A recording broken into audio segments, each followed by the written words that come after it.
الحمد للہ وقت والصلاۃ والسلام علی اشرف الانبیاء اما بعد فاعوذ باللہ من الشیطان الرجیم بسم اللہ الرحمن الرحیم غزوہ بدر بسم اللہ الرحمن الرحیم وَلَقَدْ نَصَرَكُمُ اللَّهُ بِبَدْرٍ وَأَنْتُمْ أَذِلَّةٌ صدق اللہ العظیم۔ محترم سامعین، اسلام کی پہلی جنگ کا تذکرہ کرنے سے پہلے آپ میرے چینل دین اسلام کو سبسکرائب کریں۔ محترم سامعین، بدر مدینہ منورہ سے تقریباً 20 میل کے فاصلے پر ایک کنواں ہے جس کا نام بدر ہے۔ اسی مقام پر اسلام و کفر کے درمیان پہلا عظیم معرکہ پیش آیا۔ جمعہ کا دن اور رمضان المبارک کی 17 تاریخ اور ہجرت کا دوسرا سال تھا۔ مسلمانوں کی تعداد 313 اور کفار 1000 کے لشکر پر مشتمل تھا۔ اللہ تعالیٰ نے مسلمانوں کو وہ عظیم الشان فتح عطا فرمائی کہ جس کے بعد اسلام کی عزت و اقبال کا پرچم اس قدر بلند ہو گیا کہ کفار قریش کی عظمت و شوکت بالکل ہی خاک کے اندر مل گئی۔ اللہ تعالیٰ نے جنگ بدر کے دن کا نام یوم الفرقان رکھا اور قرآن کی سورۃ الانفال میں تفصیل کے ساتھ اور سورۃ آل عمران کے اندر اور دیگر سورتوں میں اجمالاً بارہا اس معرکے کا ذکر کیا۔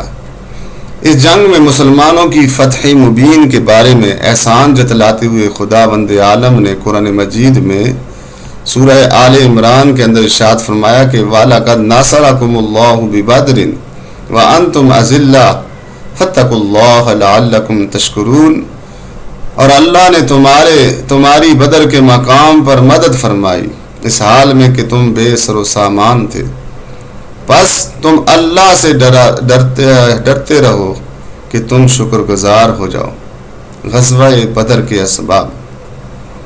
زرقانی نے مواہب کے اندر یہ بات لکھی ہے کہ حضور اکرم صلی اللہ علیہ وسلم کے حکم سے حضرت عبداللہ بن جحش کی نگرانی میں ایک قافلہ قریش کے قافلوں پر نظر رکھنے کے لیے نکلا۔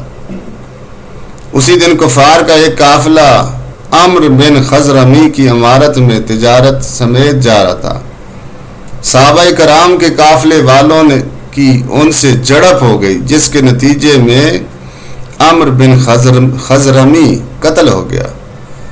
2 ساتھی قید بھی ہوئے جو بڑے ہی معزز خاندان سے تعلق رکھتے تھے۔ اس واقعہ نے کفار قریش کو غیظ و غضب میں آگ بگولا کر دیا اور خون کا بدلہ خون لینے کا نعرہ مکہ کے ہر کوچہ بازار میں گونجنے لگا، اور حقیقت جنگ بدر کا معرکہ اسی واقعہ کا رد عمل ہے۔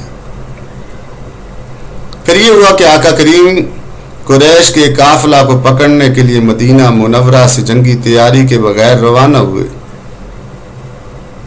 جب مقام ذوالعشیرہ پر پہنچے تو پتہ چلا کہ وہ قافلہ بسلامت مکہ پہنچ گیا اور ابو جہل 1000 کے لشکر جرار کے ساتھ جنگ کے ارادے سے آ رہا ہے۔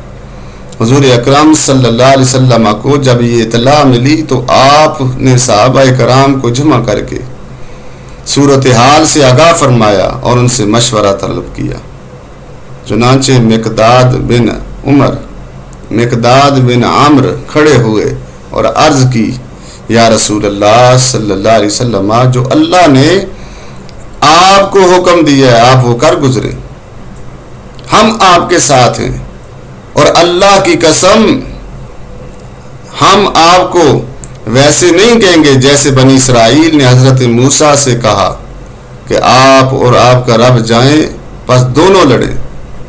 بے شک ہم تو یہاں بیٹھے ہیں لیکن آپ چلیں، آپ کا رب اور آپ لڑیں، بے شک ہم آپ کے ساتھ لڑیں گے۔ پھر حضور صلی اللہ علیہ وسلم نے فرمایا کہ تم مجھے مشورہ دو، ایھا الناس، اے لوگوں۔ اب انصار کو خیال آیا کہ حضور کا اشارہ ہماری طرف ہے، چنانچہ انصار کے علم بردار حضرت سعد بن معاذ اٹھے اور عرض کی کہ بے شک ہم آپ پر ایمان لائے اور آپ کی تصدیق کی، اور ہم گواہی دیتے ہیں کہ جو آپ لے کر آئے وہ حق ہے۔ ہم نے آپ سے اس بارے میں وعدہ کیا کہ ہم آپ کی اطاعت و فرما برداری کریں گے، بس آپ جو چاہتے ہیں وہ کر گزریے، بس ہم آپ کے ساتھ ہیں۔ بس قسم ہے اس ذات کی جس نے آپ کو نبی برحق بنا کے مبعوث فرمایا، اگر آپ ہمیں اس دریا میں کودنے کا حکم صادر فرمائیں گے تو ہم آپ کے ساتھ کود پڑیں گے، اور ہم میں سے کوئی بھی پیچھے نہ رہے گا۔ اسی طرح سرفروشوں کا یہ گروہ اپنے رب کے نام کو بلند کرنے کا عزم صمیم لے کر آگے بڑھا اور بدر کے مقام پر خیمہ زن ہوا۔ جنگ سے ایک روز قبل حضور صلی اللہ علیہ وسلم اپنے صحابہ کی معیت میں میدان جنگ کے نشیب و فراز کا جائزہ لینے کے لیے نکلے۔ اسی اثناء میں آپ ان مقامات کی نشاندہی بھی فرماتے گئے جہاں کل ہونے والی جنگ کے اندر مکہ کے سرداروں کی لاشیں گرنی تھیں۔ آپ فرماتے ہیں کہ ھذا مصرع و فلاں، چنانچہ ایسا ہی ہوا کہ آپ نے جو جگہ جس کا کافر کا قتل گاہ بنائی تھی اس کافر کی لاش ٹھیک اسی جگہ پائے گی۔ مثلا آپ صلی اللہ علیہ وسلم نشان لگاتے گئے، یہاں فلاں مرے گا، یہاں فلاں مرے گا، یہاں فلاں مرے گا۔ جس طرح آپ نے نشاندہی فرمائی ٹھیک اسی جگہ پہ وہ کافر مرے پڑے ہوئے تھے۔ چنانچہ رمضان کی 17 تاریخ تھی اور جمعہ کا دن تھا۔ چشم آفتاب اور وادی بدر کے سنگریزوں نے اس انوکھی جنگ کا مشاہدہ کیا جس میں باطل اپنی پوری قوت و طاقت سے مسلح ہو کر حق کو کچلنے کے لیے نکلا، اور حق نے اپنی بے سر و سامانی کے باوجود باطل کو پاش کر کے رکھ دیا۔ اگر اس روز اللہ کی تائید اور مسلمانوں کی جواں فروشی کے باعث حق کا بول بالا نہ ہوتا تو آج آفتاب صداقت کی یہ جلوہ سمانیہ نہ ہوتی، بلکہ یہ کائنات کفر و شرک کی اتھاہ گہرائیوں میں ڈوبی ہوتی۔ اس لیے قرآن حکیم نے اس روز سعید کو یوم الفرقان فرمایا، اور اہل اسلام کی تائید غیبی کو قرآن مجید نے مفصل ذکر فرمایا۔ سورۃ الانفال میں ہے اذ تستغیثون ربکم فاستجاب لکم انی ممدکم بألف من الملائکۃ مردفین، کہ جب تم اپنے رب سے مدد مانگ رہے تھے تو اس نے آپ کی دعا قبول فرمائی، بے شک میں تمہاری 1000 فرشتوں کے ذریعے مدد فرماؤں گا جو جماعت در جماعت ہوں گے۔ اذ تقول للمؤمنین الن یکفیکم ان یمدکم ربکم ب3,000 من الملائکۃ منزلین بلا ان تصبروا وتتقوا او یاتوکم من فورہم ھذا یمددکم ربکم ب5,000 من الملائکۃ مسومین۔ البتہ تحقیق اللہ تعالیٰ نے تمہاری مدد فرمائی بدر کے مقام پر، اس حال میں کہ تم بے سر و سامان تھے، پس تم اللہ سے ڈرو تاکہ تم شکر گزار بن جاؤ۔ جب آپ مومنوں کو کہہ رہے تھے کہ کیا وہ تمہارا رب تمہاری مدد نہیں فرمائے گا 3,000 اترے ہوئے فرشتوں کے ساتھ، اور اگر تم صبر کرو اور تقوی اختیار کرو اور یہ تم پر فوراً حملہ کر دے تو تمہارا رب تمہاری مدد فرمائے گا کہ 5,000 نشان زدہ گھوڑوں کے ساتھ۔ آئندہ آیات کے اندر اسی نصرت و تائید کی وجہ بھی ارشاد فرما دی، وما جعل اللہ الا بشرا لکم ولتطمئن قلوبکم بھی وما النصر الا من عند اللہ العزیز الحکیم۔ اور اللہ تعالیٰ نے انہیں نہیں بنایا مگر تمہارے لیے خوشخبری اور تاکہ تمہارے دل اس کے ساتھ مطمئن ہو، مدد نہیں ہے مگر اللہ کی طرف سے جو غالب اور حکمت والا ہے۔ غزوہ بدر میں کفار کی مدد کے لیے شیطان لعین آیا تھا اور کفار کو کہتا تھا آج تم کوئی بھی غالب نہیں آ سکتا، یعنی آج تمہارے اوپر کوئی غالب نہیں آ سکتا۔ مگر جب اس ملعون نے فرشتوں کو آتے دیکھا تو کہنے لگا میں تم سے بیزار ہوں، کیونکہ جو میں دیکھتا ہوں وہ تم نہیں دیکھتے۔ اللہ تعالیٰ نے ارشاد فرمایا فلما ترات الفئتان نکص علی عقبیہ وقال انی بریء منکم انی اری ما لا ترون انی اخاف اللہ۔ اور جب دونوں جماعتیں آمنے سامنے ہوئی تو وہ ایڑیوں کے بل واپس ہو گیا اور کہا کہ میں تم سے بیزار ہوں، بے شک میں جو دیکھتا ہوں وہ تم نہیں دیکھتے، بے شک اللہ تعالیٰ سے ڈرتا ہوں۔ فرشتوں کی مدد اور فرشتوں کی تائید، نصرت۔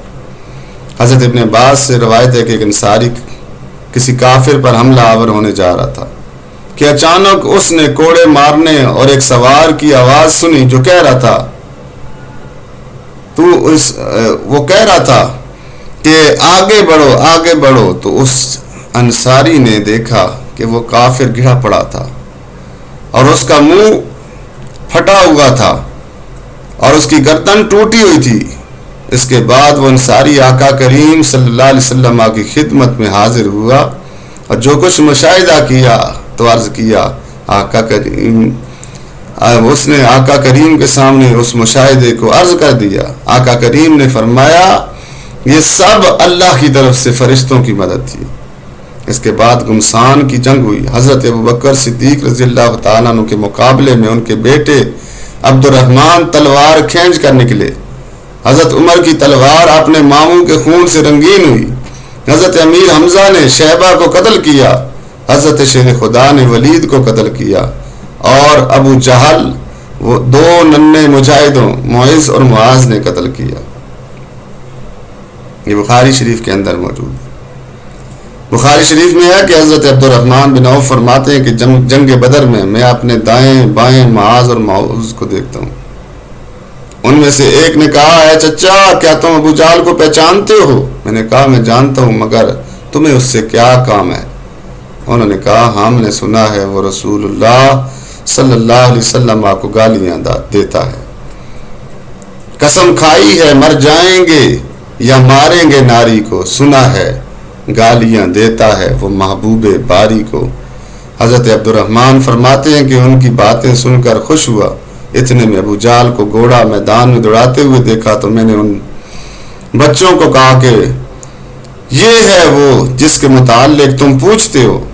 یہ سنتے ہی دونوں اپنی تلواریں میان سے نکال کر بازوں کی طرح جپٹنے کے لیے جپٹے اور ابو جہل پر حملہ کیا اور اسے قتل کر دیا، واصل جہنم کر دیا۔ پھر حضور صلی اللہ علیہ وسلم اس کے بارے میں کہا کہ تمام خوبیاں اس اللہ کے لیے جس نے تمہیں رسوا کیا۔ اے اللہ کے دشمن، اس امت کا فرعون مر گیا۔ جنگ کا نتیجہ عتبہ، شیبہ، ابو جہل وغیرہ کفار قریش کی ہلاکت سے کفار مکہ کی کمر ٹوٹ گئی، ان کے پاؤں اکھڑ گئے، وہ ہتھیار ڈال کر بھاگ کھڑے ہوئے اور مسلمانوں نے ان لوگوں کو گرفتار کرنا شروع کر دیا۔ اس جنگ میں کفار کے 70 آدمی قتل، 70 گرفتار ہوئے، باقی اپنا سامان چھوڑ کر بھاگ گئے۔ اس جنگ میں کفار کو ایسی زبردست شکست ہوئی کہ ان کی عسکری قیادت ختم ہو گئی، ان کی عسکری طاقت ماند پڑ گئی۔ کفار قریش کے بڑے بڑے نامور سردار جو بہادری اور فن سپاہ گری میں یکتائے روزگار تھے، ایک ایک کر کے سب موت کے گھاٹ اتار دیے گئے۔ ان ناموں میں عتبہ، شیبہ، ابو جہل، زمع، عاص بن الشام، امیہ بن خلف، عتبہ بن ابی معیط، نضر بن حارث وغیرہ سب مارے گئے۔ جنگ بدر میں کل 14 مسلمان شہید ہوئے، جن میں سے 6 مہاجر اور 8 انصار تھے۔ ان شہدائے بدر میں سے 13 میدان بدر ہی میں مدفون ہوئے، جبکہ عبیدہ بن حارث بدر سے واپسی پر منزل صفرا میں فوت ہوئے۔ بدر کا گڑھا۔ رسول اکرم صلی اللہ علیہ وسلم ہمیشہ یہ طرز عمل رہا کہ جہاں کوئی لاش نظر آتی آپ اس کو دفن کروا دیتے، مگر جنگ بدر میں قتل ہونے والے کفار کی تعداد بہت زیادہ تھی، اس لیے ان کی تمام لاشوں کو بدر کے ایک گڑھے میں ڈال دیا۔ کفار کی لاشوں سے خطاب۔ جب کفار کی لاشیں بدر کے گڑھے میں ڈال دی گئی تو رسول اکرم صلی اللہ علیہ وسلم نے اس گڑھے کے کنارے پر کھڑے ہو کر مقتولین کے نام لے کر اس طرح پکارا، اے عتبہ بن ربیعہ، اے شیبہ بن ربیعہ، اے فلاں اے فلاں، کیا تم لوگوں نے اپنے رب کے وعدے کو سچ نہ پایا؟ ہم نے تو اپنے رب کے وعدے کو بالکل ٹھیک ٹھیک سچ پایا۔ حضرت عمر فاروق رضی اللہ تعالیٰ نے بڑے تعجب سے عرض کی، یا رسول اللہ، آپ ان بے روح جسموں سے کلام فرما رہے ہیں؟ تو حضور پاک صلی اللہ علیہ وسلم نے فرمایا، عمر، قسم بخدا تم میری بات کو ان سے زیادہ نہیں سن سکتے، لیکن بات یہ ہے کہ یہ مردے جواب نہیں دے سکتے، یعنی زندوں سے زیادہ مردے جو ہے وہ سنتے ہیں۔ سماع موتا کا جو عقیدہ ہے وہ یہیں سے ثابت ہوتا ہے۔ اور جب جنگ ختم ہوئی، مجاہدین بدر کا استقبال کیسے کیا گیا؟ رسول اکرم صلی اللہ علیہ وسلم نے فتح کے بعد حضرت زید بن حارثہ کو فتح کی خوشخبری سنانے کے لیے مدینہ بھیج دیا۔ چنانچہ حضرت زید بن حارثہ خوشخبری لے کر جب مدینہ پہنچے تو تمام اہل مدینہ جوش و مسرت کے ساتھ آقا کریم کی آمد کے انتظار میں بے قرار رہنے لگے۔ جب تشریف آوری کی خبر ملی تو اہل مدینہ نے آگے بڑھ کر مقام روحا پر آپ کا پرجوش استقبال کیا۔ مجاہدین بدر کے فضائل کے ہیں، جو صحابہ کرام جنگ بدر کے جہاد میں شریک ہوئے وہ تمام صحابہ خصوصی شرف سے ممتاز ہوئے۔ ان سعادت مندوں کے بارے میں حضور اکرم صلی اللہ علیہ وسلم نے فرمایا، بے شک اللہ تعالیٰ اہل بدر سے واقف ہے، اور اس نے فرمایا کہ اب جو عمل چاہو کرو، بلا شبہ تمہارے لیے جنت واجب ہو چکی ہے۔ جنگ بدر کا درس ہدایت یہ ہے، فتح و کامرانی محض اللہ تعالیٰ کی تائید و نصرت کا نتیجہ ہے۔ اس لیے اللہ کی اور اس کے رسول کی اکرام، رسول مکرم صلی اللہ علیہ وسلم کا اکرام اور ان کی اطاعت میں کوشاں رہو، تاکہ تائید غیبی سے ہمیشہ تمہارے شامل حال رہے۔ ایسا نہ ہو کہ تم اپنی بہادری اور شجاعت پر مغرور ہو کر احکام الہی اور ارشادات مصطفی سے سرتابی کرنے لگو۔ کامیابی اور فلاح اسی کے اندر ہے کہ ہم اللہ اور اس کے رسول صلی اللہ علیہ وسلم کی بات کو مانیں اور اپنی بہادری، اپنی جرت اس کو ایک سائڈ پر رکھیں، اللہ اور اس کے رسول کے حکم کی تعمیل کریں۔ اللہ تعالیٰ عمل کی توفیق عطا فرمائے۔